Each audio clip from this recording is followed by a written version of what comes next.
Once in a village, a husband and wife saw three old men sitting outside their house. They were sitting there for quite a while. The wife went outside and said, "We don't know you, but we saw that you are sitting here for long. You must be hungry. My husband and I are inviting you all. Please come inside and have some food with us." They replied, "We do not go inside a house together." When she asked why, one of the old men explained, "His name is Wealth. If he goes with you, your home will be filled with wealth always. And he is success. If he goes with you, you will always be successful in any endeavor you start. And I am love. If I go with you, then your home will be filled with love always." Then he told her to go in and discuss with her husband which one of them they want in their home. Her husband was overjoyed hearing about it and said, "Let's invite Wealth. Let him come and fill our home with wealth." His wife said, "Why don't we invite Success?"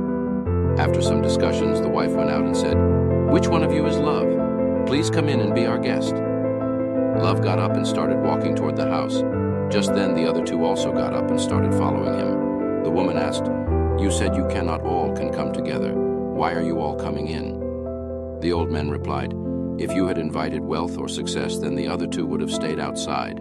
But since you invite Love, wherever he goes, we go with him. Wherever there is love, wealth and success will follow." Others! What we do in life echoes in eternity.